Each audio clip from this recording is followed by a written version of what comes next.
What do you think is going through Jordan Love's mind right now? Whoa. Mark. I mean, hopefully he doesn't test positive, right? I exactly. think, that would be the biggest deal there. And I mean, you said it right before I came on, that what a crazy 72 hours. We felt like pieces were starting to fall in place, and we were expecting, maybe a couple big trades, and they kind of didn't happen. We're expecting the Deshaun Watson sweepstakes to come to an end, and then everything you didn't expect starts happening with Odell Beckham, with Aaron Rodgers, two staples in the NFL, and everybody's kind of reacting to stuff. So the most important thing for Jordan Love is to try and compartmentalize and block out all that noise, get in, prepare like he does, and get ready to play on Sunday, knowing, he's going to get his first start.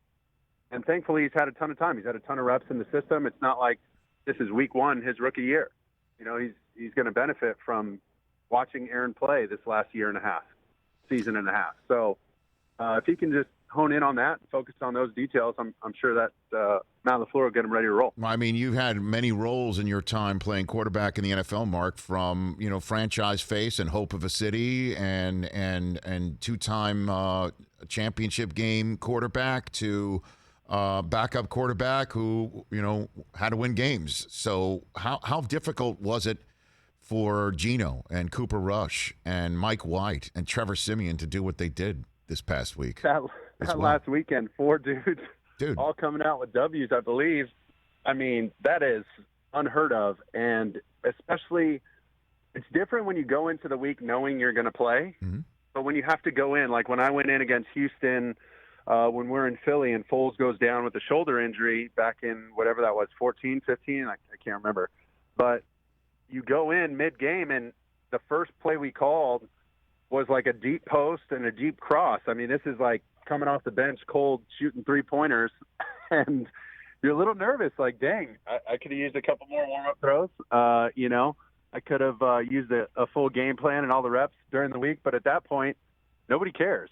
Everybody's just expecting you to play and play well. And so we hit a deep ball to Macklin, and I underthrew it a tick. I think if I threw it correct, he would have walked in the end zone, but I underthrew it and he got tackled. But at least we got the completion. So when you got to go in mid-game, it's a little different than getting the reps all week. So Jordan Love's going to benefit from that. But it's funny, too, I was talking with Coward yesterday, and we talked about Mike White, and I saw something on Twitter that said the only other quarterback, or Mike White's the first quarterback to throw for 400 since Vinny Testaverde. And I was like, dang, who are all those scrubs in between? Nah, come on now. Come on now. You're part of the ground and pound, Mark. Come on now. That's right, baby. Those are some of the best. Third and six, line up with the fullback and tailback and run power. Exactly.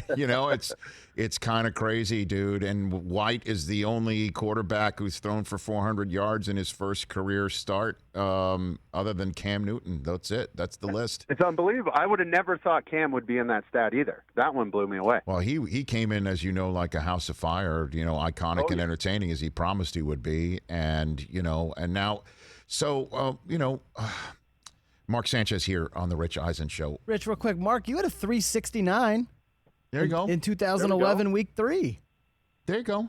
There we go. You're no slouch. 2011, week 3. I'm trying to remember. Who did you do against? At Oakland. At Oakland. 369 in a black yards. hole where all Jets moments go to die. I remember those. That wasn't a hot dog game. Hot dog was my rookie year. Where'd you get that hot dog, by the way, Mark? Okay, so you see on the sidelines all the time, and these guys kind of like lurk in the shadows, but they're like ball boy, shagger kind of guys. Yeah. And they have the blue shorts and the white shirt and a blue NFL hat. Everything's got the logo. It looks like old school, like central casting wardrobe for like a PE uniform, like so janky. And they're always on the sidelines getting stuff, filling up water and Gatorade and doing stuff. And I couldn't eat before the game because we win 3 games to start the season. We lose 3 games, and now I'm feeling like the heat from New York. And I'm like in this place before the game where I can't even like eat. I'm just so anxious about the game. And I don't eat before the game. We have an afternoon game on the West Coast. And we just blew the doors off. We're up 38-0. Game's in the bag. Mm-hmm. And I'm like, dude, I might faint. I'm going to freaking pass out. I am so lightheaded and so hungry. I need something. And the guy's like, you got a Gatorade? We got a Gatorade bar or like a power bar. I'm like, dude, I need like food. I'm like, I'll take a cheeseburger. I'll take a hot dog. And he goes, you want me to run up to the concession? And I was like, yeah, anything but nachos because I can't really eat that. It's going to get too messy. Right. He goes, all right, I'll get you a dog. And I said, grab some mustard. And so he runs back down, hands me the dog, the mustard, as promised. And I'm trying to hide that thing. And Gumbel and Deerdorf find it on their camera. And I was like so mad after because I tried to do such a good job of hiding that thing. And, some people thought it was funny. Some people took it like, oh, what a jerk, like rubbing it in, like I could eat a hot dog on the sideline, which obviously wasn't the point. Right. And, if I was doing that, I wouldn't have hit it. I would have walked on the 50-yard line and ate it.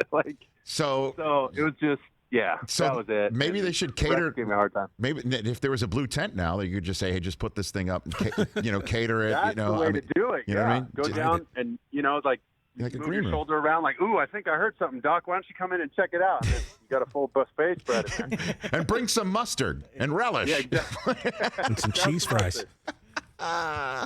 Hey, you watched all the way to the end. Thanks for that. Watch more right here.